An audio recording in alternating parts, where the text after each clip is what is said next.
네, 이제 마지막 4교시입니다.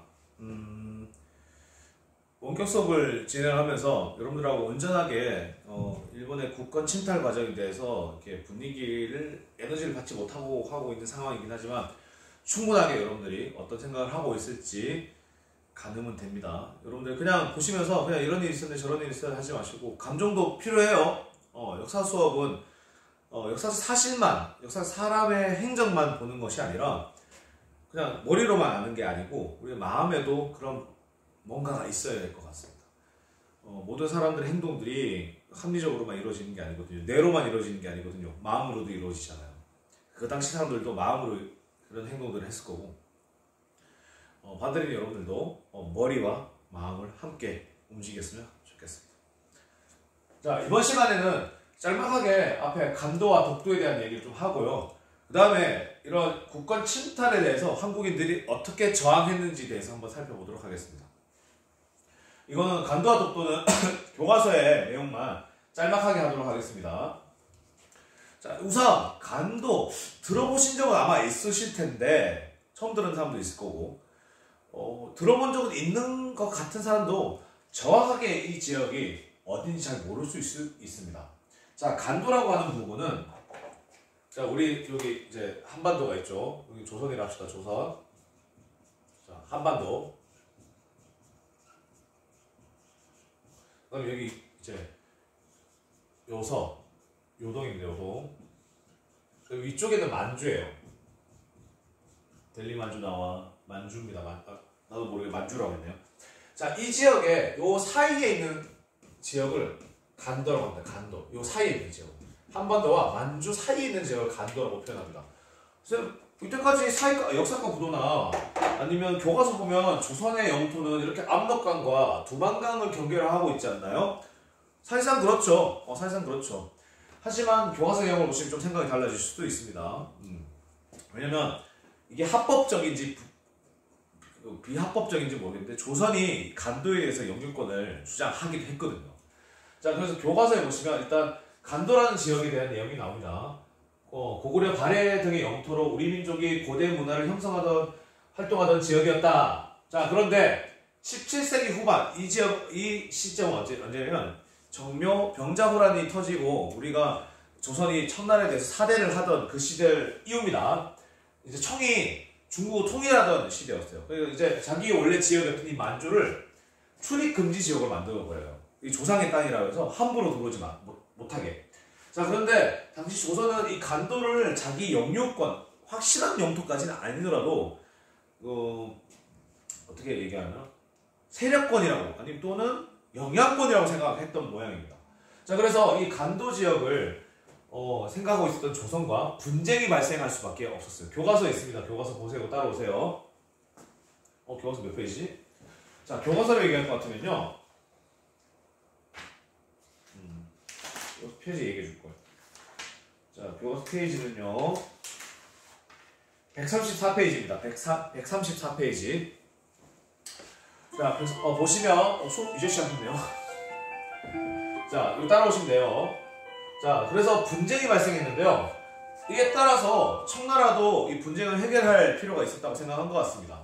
자, 국경을 명확한 것을 제안하였고 이 국경을 명확하게 하기 위해서 이 백두산 있죠? 이 백두산 오르막 중턱에다가 백두산 정계비를 만들었습니다.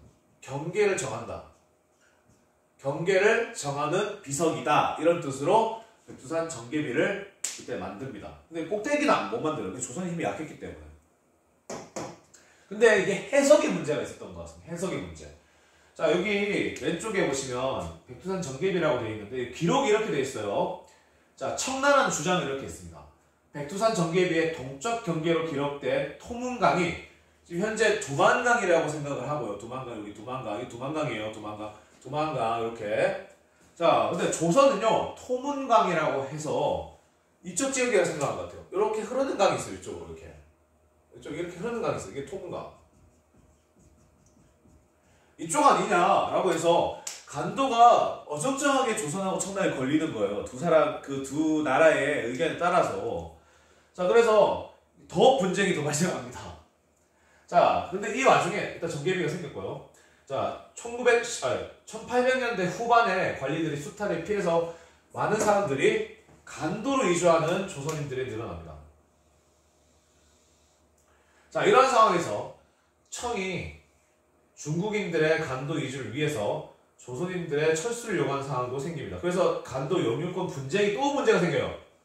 자, 생기니까 여러 수차례 회담을 했어요. 자, 그런데 이런 정계비에 대한 해석을 두고 팽팽히 맞서며 결론을 내리지 못하는 상황이었답니다. 자, 이제 1897년에 대한제국 정부가 수립이 되면서 정부는 간도 문제에 적극적으로 나서게 됩니다. 자, 특히나 1903년 대한제국은 간도에 파견되어 있었던 이범윤이라는 사람을 간도 관리사로 임명을 합니다. 우리 관도에 관리사 임명할래? 여기 우리 영토야 라고 주장하는 거 다름없죠. 그래서 토지와 호구를 정합니다. 호구, 소소 이게 아니고 호구는 집의 숫자입니다. 집의 숫자. 뭐 한 집에 보통 4-5명 가족이 있다고 한다면 그런 식으로 세는 거예요. 곱하기 4, 5 하면 되겠죠. 그러면 인구는. 자, 그 다음에 간도 주민을 적극적으로 관리했습니다. 자, 그러니까 간도에 대해서 대한제국이 좀 적극적으로 우리 영토인 것처럼 영토인 듯 또는 영토라고 생각하고 또는 영토니까 네 가지 중에 어느 걸까요? 자, 그런데 이 간도가 청도 아니고 일본에 의해서 청에 넘어가는 사건이 발생합니다.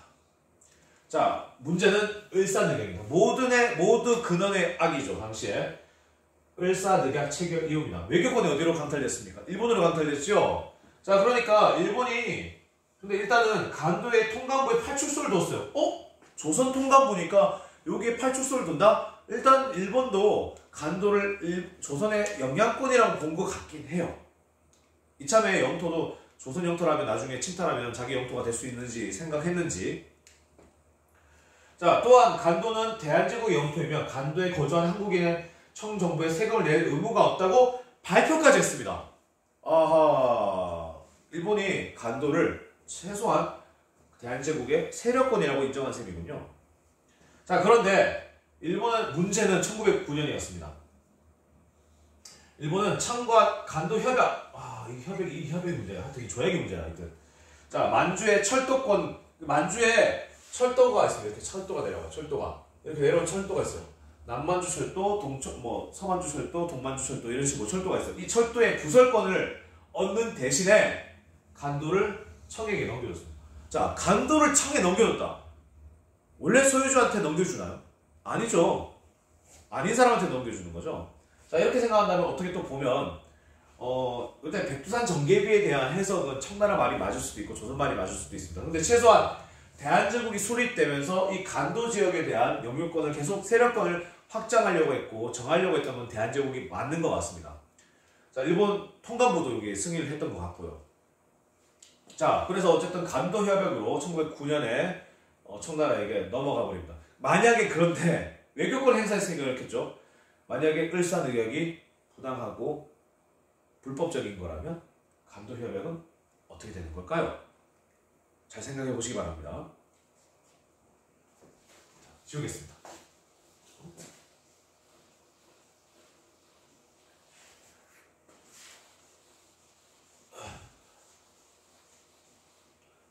자, 그래서 어쨌든 다음 한번 지도를 볼까요? 자, 그래서 간도협약에 이 지역을 간도협약에 들어가는 거 전도에 나와 있네요. 대한제국 전체 지도 대한전도거든요. 간도협약. 자, 책 내용 보시면 됩니다. 자, 일단 간도협약에는 두만강을 기점으로 본 것 같아요. 이 시점은. 그러니까 요 위에는 청나라 너희 땅이야 라고 얘기한 것 같고요. 그 다음에 그래도 이 지역에 살고 있었던 산조를 보니까 한국인들은 놔준다 라고 되어 있고요. 그 다음에 재산도 보호해준다. 5조는 그렇게 되어 있습니다. 다만 이게 다 넘겨주는데, 땅을 넘겨주는데, 자, 6조에 청정부는 앞으로 이 철도를 연결하는 것들을 한국 해령에서 한국 철도와 연결할 수 있다. 일본에게 부설권을 주는 거죠. 권리를 주는 거죠. 이거. 자, 이제 이때는 주고받는 조약들이 강제적으로 다른 삼국에서 벌어진 일도 왕왕 있었습니다. 자, 독도 한번 볼까요? 독도. 자, 일단 독도를 한번 보시겠습니다. 자, 독도는 지금 어디 땅이죠? 우리나라가 지금 명령하고 있죠. 자, 독도의 역사성에 대해서는 분명히 초등학교, 중학교 때 수차례 배웠을 겁니다. 그럼 한국사에서도 안 다룰 수 없겠죠. 자, 일단 독도는 우리 교과서에서는 이렇게 말하고 있습니다. 울릉도에 부속된 섬이다라고 표현하고 있습니다. 그러니까 울릉도하고 독도는 떨어뜨리면 안 된다라고 표현하고 있는 겁니다. 그럼 만약에 울릉도를 점유하고 있는 나라는 독도도 점유하고 있다라고 표현할 수 있겠죠. 자, 삼국사기에는 삼국시대 얘기하는 겁니다. 신라의 이사부가 우산국을 복속한 기록이 되어 있고요. 자, 이 우산국은 울릉도와 독도가 포함된 지역입니다. 당시 독도는 우산도라고 표현되어 있네요. 왜냐면 여러분 생각해 보세요. 울릉도가 그러면 이렇게 말할 수 있어요. 일본이. 야, 너희 울릉도만 점령한 거 아니냐. 잘 생각해 보세요. 울릉도에 있는 뱃사람들 다 섬사람들입니까? 뱃사람들이죠. 멀리 독도가 보입니다. 독도까지 갔을 거라고요. 근데 울릉도 사람들이 독도를 자기 세력권에 생각 안 했을까요? 했겠죠. 자, 그렇게 생각한 우산국을 울릉도를 신라가 점령했습니다. 그러면 이 울릉도와 독도는 누구 땅이 되는 거죠? 신라 땅이 되는 겁니다. 그런 식으로 파악하시면 됩니다. 물론 이걸 별개라고 생각하고 주장하는 사람들도 있겠지만 논리적으로 합리적으로 한번 생각해보자고요. 자, 그 다음에 이러한 사실은 동국문헌 비고에 울릉도와 우산은 모두 우산국의 땅이다 라고 되어 있습니다. 이 우산을 계속 얘기하는 거지만 독도입니다. 독도. 자, 이게 어떻게 되냐면 일본 애들은 우산을 독도라고 생각 안 하는 경우도 있어요. 자, 울릉도가 이렇게 돼 있어요. 독도는 이렇게 멀리 떨어져 있어요. 이게 축적이 달라요. 하여튼 멀리 떨어져 있어요. 자, 우리나라의 해석은 울릉도와 우산이라고 표현하는데 일본은 다릅니다. 자, 여기 죽도가 있거든요. 죽도가 무슨 하여튼 여기 섬이 하나 있어요. 여기. 갑자기 생각이 안 나네. 죽도 맞지? 네. 갑자기 미안해요. 생각이 안 나서. 이 섬을 우산이라고 하는 거죠.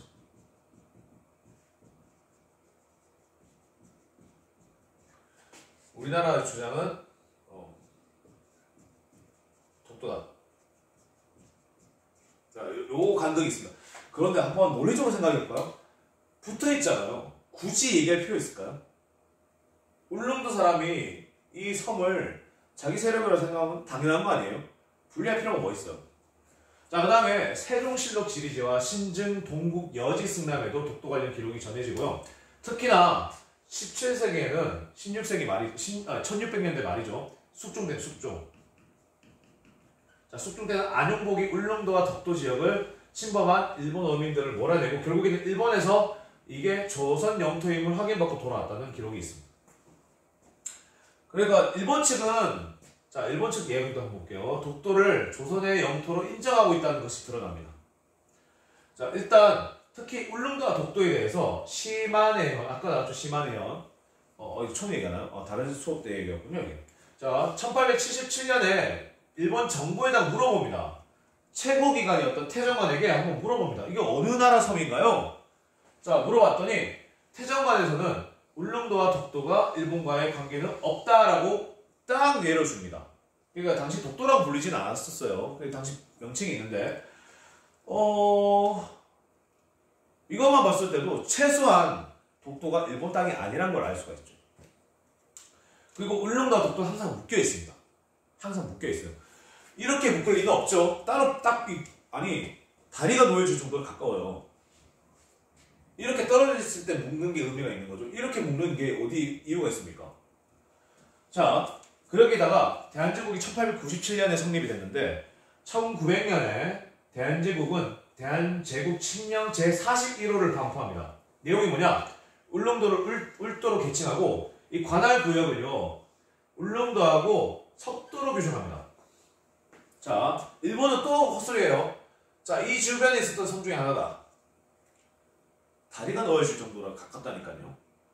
그러면 굳이 규정할 필요 있나요? 그냥 울릉도지. 물론 다른 섬 이름이 있지만 석도는 이 지역을 얘기하는 독도. 자, 석도 왜 독도인지 말씀드릴게요. 원래 독도는 독섬이었어. 독섬. 이 독이 하삼 지역, 그러니까 전라도 지역에 있었던 어부들이 썼던 돌에 대한 명칭, 돌. 돌의 사투리다. 자, 돌은 한자로 쓰면 석이죠, 석. 그러니까 석도라고 하는 거예요. 석도. 말이 돼요? 자, 그런데 일본은 주장을 이렇게 하고 있습니다. 자, 밑으로 갈게요. 러일 전쟁이 터졌을 때 일본 애들이 이 독도를 점유했던 사실은 지난주에 설명드렸을 겁니다. 자, 1905년에 무주지 선점이라고 해요. 무주지가 뭐야? 주인이 없는 땅이라 하잖아요. 근데 우리 주인 있다 했어요. 주인 있다고 하잖아요. 이게 지금 안 보이나요? 잠깐만요. 멀어서 안 보일 수 있겠네요. 동쪽에 독도를 그려놨어. 여기 독도를 그려놓은 거 안 보이겠죠? 여기 독도를 그려놨어요, 여러분들. 독도 그려놨어요, 여기. 안 보이겠지만. 자, 주인이 있다고 얘기하고 있어요, 계속. 근데 무주지래요. 삼국시대 때도 울릉도 사람이 자기 땅이라고 생각했을 거고. 논리가 안 맞죠. 자, 근데 어쨌든 그 주장을 했던 게 시마네형 고시 제40호입니다. 자, 그러나 독도는 이미 일본 스스로 대한제국의 영토임을 인정한 땅이고, 자, 이러한 행위는 불법한 영토 침탈입니다. 왜냐면 이미 대한제국 칙령에 우리 땅으로 선포했잖아요. 근데 갑자기 와서 이 주인 없는 땅이지 하면서 너희 땅이 아니니까 우리 가져갈게. 실제로 지들 땅도 아니라는 거예요. 주인이 없으니까. 근데 일본 외교부나 이런 데서는 고유한 일본의 영토라고 표현합니다. 옛날부터 자기 땅이래요. 말이 안 맞죠. 이런 얘기를 그렇게 주장한 사람하고 일본 애들 얘기하면 넌 좀 바꿉니다. 바꾸고 다른 얘기를 자꾸. 제가 언론 인터뷰를 봤거든요.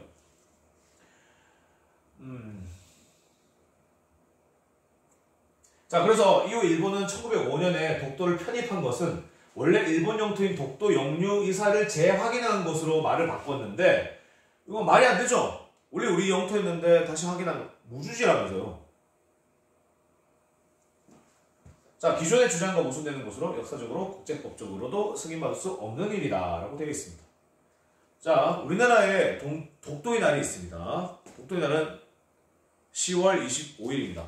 10월 25일인 이유는 대한제국 칙령 제41호 반포된 날이 10월 25일이기 때문입니다. 그리고 일본의 다케시마, 일본은 독도를 다케시마라고 부르죠. 다케시마의 날을 2월 22일이라고 부릅니다. 왜냐? 시마네현 고시 제45가 발표된 날이 2월 22일이거든요. 자, 여기 지금 사료에 나와 있죠. 대한제국 칙령 제41호, 요 내용 잘 보시고 수능에도 잘 나올 수 있어요. 자, 이 부분 잘 보시면 좋을 것 같습니다.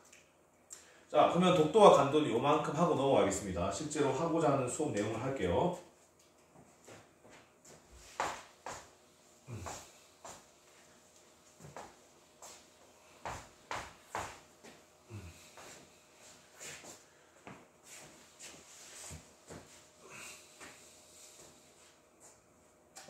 자, 이제 본격적으로 수업 다시 들어가서요. 교과서 페이지 말씀드리겠습니다. 자, 136페이지 한 페이지만 하고 이번 시간 마치도록 하겠습니다. 자, 을사조약 또는 그 전에 일단 을미사변 그리고 을사늑약과 관련해서 한국인들의 저항들이 있었다고 표현을 드렸었죠. 실제로 그 전에 개화 정책이 있을 때부터 나눠졌던 개화파와 그 다음에 위정척사파가 있었다는 것도 말씀드렸을 겁니다. 거기다가 동학문민운동의 결과까지 말씀드렸을 겁니다. 위정척사운동과 동학문민운동의 공통점 딱 하나 있어요. 나중에 항일 의병운동에 투신하는 사람들이 여기서 많이 나옵니다. 두 부류는 근데 사실 주장하는 게 확실히 다르긴 한데, 자, 그러면 한 번씩 보시겠습니다. 자, 첫 번째 을미의병입니다. 을미의병은 1895년에 있었던 사건입니다. 1895년입니다. 자, 프린터 보세요, 요거. 자, 첫 번째. 자, 배경은 잘 아시다시피 을미사변과 단발령과 관련된 내용입니다. 그래서 분노한 조선인들이, 자, 양반 유생들이 주도를 합니다. 양반 유생들이 위정척사 사상을 갖고 있었던 분들이에요. 그러니까 외세 세력의 침략과 개입에 대해서 굉장히 저항하는 분들이죠. 자, 대표적인 분들로 유인석, 이송 두 분 선생이 계십니다. 자, 그리고 농민들도 가담했습니다. 특히나 임진왜란부터도 우리가 잘 알 수 있는데요. 의병에 투신할 때는 보통 주도는 선비들, 사대부들, 지식인들, 유생들이 주도를 하되 농민들이 많이 가담을 합니다. 자, 그 다음에 동학의 자녀 세력들도 이 을미사변 이후에 을미의병에 가담을 하게 됩니다. 자, 활동으로는요, 지방관청과 일본 군을 공격을 하게 되고요. 심지어 개별적으로 친일 관리와 일본인들도 처단하기 시작합니다. 하지만 고종이 아간 파천을 하게 되고 친일 내각도 무너지게 되고 일본의 간섭들도 좀 옅어진 상태에서 고종이 단말령도 철회를 하고 그다음에 해산까지 공고하게 되면서 을미의병은 해산을 하게 됩니다. 그래서 좀 일단락이 되는데요. 자, 이렇게 일단락되는 줄 알았던 의병들도 다시 일어나게 됩니다. 정확하게 10년 뒤에요. 자, 이거 아니네요. 그 이후에 활민당 같은 것들이 결사되고 이후에 이런 의병들이 경험이 있죠. 이후에 10년 뒤엔 을사의병에 많이 가담합니다. 활민당이라는 분들은 개별적으로 활동하신 분들이에요. 그러니까 뭐 부정부패하는 관리들이나 일본인 친일파들, 그다음 침략을 하는 일본인들, 무조건 일본 다 죽인 게 아니고 침략에 앞장섰던 일본인들 대상으로 어떻게 보면 이제 게릴라전을 펼치기도 하죠. 게릴라전은 치고 빠지는 거. 정규전이 아니라 툭툭 치고 빠지는 겁니다. 히트앤런. 자, 을사의병 가보겠습니다. 자, 을사의병은 말 그대로 배경은 을사늑약입니다. 1905년에 이제 국권 침탈에 이제 일단 목도하게 된 거예요, 사람들이. 이제 직접적으로 와닿게 된 거예요. 일본이 우리 국권을 이제 진짜 침탈하는구나. 이제 의병들이 나서기 시작합니다. 자, 이때 특징적인 거는, 자, 일단 밑에 볼게요. 활동하신 분들은 민종씨, 최익현 선생인데요. 특히나 최익현 선생은 좀 특이점이 있으신 분입니다. 대원군이 실격할 때도 상소를 올려서 대원군 실격하게 만들었고요. 그 다음에 을사의병에서 이제 주동을 하시면서 결국에는 이제 관군하고 맞붙게 되세요. 이제 관군하고 맞붙게 되시는데, 같은 민족끼리 살상을 할 수 없다, 죽일 수 없다라고 하시면서 항복을 해버리십니다. 물론, 어떻게 보면, 너무 이게 의미 없이 정한 거 아니, 의미 없이 항복한 거 아닌가라고 생각할 수도 있는데, 나름 의미는 있죠. 같은 민족끼리 싸우려고 의병을 일으키신 건 아니니까. 자, 이후에, 최익현 선생은 대만으로 끌려가십니다. 일본에 의해서. 근데 일본에서 이제 끌려가서 죽인 건 아니니까 밥을 줘야 될 거 아니에요. 근데 일본인이 준 밥은 절대 드시지 않았습니다. 결국에는 드시지 않다가 거기서 순국하십니다. 네. 여러 가지 죽음의 형태가 있는데 사실 자결의 방법은 여러 가지가 있을 수 있죠. 그러니까 근데 사실은 그렇게 순간이죠. 사실은 다른 여러 가지 방법들은 물론 뭐 좀 차이가 있을 수 있습니다만, 근데 드시지 않고 돌아가셨다. 이게 점차 안 드시고 돌아가신 거거든요. 얼마나 큰 고통이 있으셨을까요? 여러분들 한두 끼 안 먹으면 배가 얼마나 힘든지 아시잖아요. 그죠? 자, 근데 을사병 때부터 좀 특이한 일이 발생합니다. 그 전까지는 유생들이 주로 의병장을 하셨는데, 이제 평민 출신 의병장이 나옵니다. 대표적인 바로 사람이 신돌석 장군입니다. 자, 이분은 경상도와 강원도 일대에서 활약하신 태백, 울진, 영덕, 삼청 이런 부분에서 많이 활동을 하십니다. 그래서 평민 의병장으로 굉장히 유명하신 분이고, 이후에도 자, 의병장 대부분은 물론 유학 공부한 전직 관료였습니다만 새로운 양상을 띱니다. 평민 의병장들도 활약을 하기 시작합니다. 이제 나라를 구하는데 위아래가 없는 거예요. 그러니까 갑오개혁 이후에 신분제가 폐지되면서 이제 조선과 한반도에는 이제 법적으로는 신분제가 없어졌지만 여전히 이런 부류들이 남아 있었어요. 계급들의 그 잔상들이 남아 있었단 말이에요. 근데 드디어 서서히 아마 평민들도 역사를 주도하는 사람들이 등장하게 됩니다. 자, 그래서 의병장 대부분은 유학을 공부한 전직 관료들이긴 합니다만 새로운 양상을 뗐다고 말씀드렸죠. 평민 의병장들이 활약하기 시작했습니다. 자, 이렇게요. 교과서에도 있습니다. 자, 당시에 한국인들은 뭐 했냐라고 주장하는 사람도 있겠죠. 저항했어요. 물론 미약하지만 일본을 정말 깨트릴 수 없을 만큼 미약할 수도 있습니다만 저항했어요. 자, 보시면 강령에도 있죠. 자, 의병에는 사실 을미의병, 을사의병, 다음 시간에 정미의병도 있는데 각지에 다 있습니다. 각지에 다 있어요. 각지에 다 있습니다. 특히나 이성웅 선생 같은 경우에는 또 같은 강원도시죠. 춘천. 신돌석도 경북에서 활동하시지만 뭐 강원도도 왔다 갔다 하셨고. 자, 우리 지역 고장, 우리 지역에도 여러 있으십니다. 자, 이러한 의병들은 나중에 결국에는 독립군으로도 활동하시게 되는 그 뿌리가 되는데요. 일본은 당시에 나중에 또 나옵니다만 그 정미의병한테 또 나오겠습니다만 이 전라도 지역이 굉장히 저항이 많았거든요. 동학문명군도 이 전라도 지역에 있었고 남한 대토벌 작전을 1909년에 일으킵니다. 다음 시간에 또 하겠지만 이 지역에 정말 제사 기일이 많은 같은 마을들이 많았습니다. 왜 그랬냐? 가족은 다 죽이는 거고 나중에 또 얘기하겠습니다. 이렇게 하다가 정미의병 이후로 많이 좀 소소해집니다. 왜냐면 아까 말씀드렸던 것처럼 일본의 남한 대토벌 작전 때문에 작전이라고 말하기도 뭐 하지만 국내에서 활동하기 힘든 분들은 이제 간도와 연해주로 만주로 많이 나가게 됩니다. 이 얘기는 또 다음 시간에 하도록 하겠습니다. 자, 지금 계속 이게 저항도 있고 항가하는 분들도 있지만 내용 중에 굉장히 암울한 내용들도 많아요. 자, 역사는 항상 좋은 것만 얘기할 수 없습니다. 모 유튜브 같은 경우에는 모 채널 같은 경우에는 국뽕 채널 정말 많죠. 그게 다 좋은 소리 같지만 저는 비판합니다. 왜냐하면 좋은 소리도 좋죠. 하지만 좋은 소리만 하게 되면 우리는 비판할 부분을 찾지 못하게 되고 비판하지 않으면 성장할 수가 없습니다.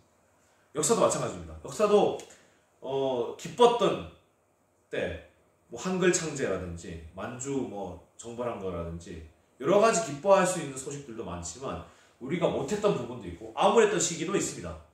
자, 그때를 잘 비춰봐야 앞으로 우리가 정확하게 한국사에 대해서 인식을 할 수가 있게 되고 우리가 어느 위치에 지금 와 있는지도 정확하게 파악할 수가 있습니다. 앞으로 우리가 또 어떻게 해야 되는지도요. 자, 크게 봤을 때도 그렇게 말할 수 있지만 개인적으로도 볼 수 있습니다. 자, 국가라는 대상으로 역사를 볼 수도 있지만 그걸 축소할 수 있습니다. 축소해서 개인의 역사로 볼 수도 있습니다.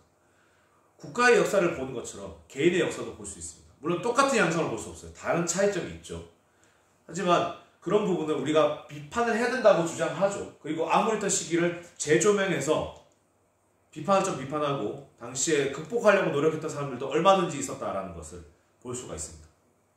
자, 이런 점을 보면서 개인의 개별적인 인생사도 돌아볼 필요도 있겠죠. 내가 나약해 보일 수도 있고 내가 단점만 있어서 보일 수도 있습니다. 물론 그렇습니다. 그러면 비판하고 우리가 성장해야겠죠. 하지만 그런 것 때문에 주눅들 수도 있습니다. 그렇기 때문에 한켠에는 내가 더 이 점을 이겨내려고 했던 노력들도 분명히 있었다라는 것을 우리가 인식할 수 있습니다. 왜냐하면 나라도 구했으니까요. 나라도. 분명히 여러분들 내가 힘들고 어려운 부분이 많을 겁니다. 근데 그 부분만 있는 건 아니에요. 여러분들 나름대로 이걸 이겨내려고 노력한 부분들이 분명히 있을 거예요. 소극적이나마 적극적이든. 그 부분만 보세요. 내가 어떻게 노력했는지. 하다못해 공부가 힘들잖아요. 지금 나와서 앉아있는 것 자체로도 여러분들 극복하고 있는 겁니다. 포기하면 안 하잖아요. 포기하면 안 할 거라고요. 근데 여러분들 학교 나와서 앉아있는 것 자체가 극복하고 있는 겁니다. 절대로 자신감 잃지 마시고 학생이라고 하는 그 학교라고 하는 현장에 그리고 학생이라는 신분이 암울한 것만 아닙니다. 배워가는 공간이기도 해요. 그걸 스스로 배울 수도 있는 겁니다. 자, 이 시간 여기까지 하고요. 그러면 다음 시간 대면 수업으로 다시 뵙도록 하겠습니다. 여러분들 안녕.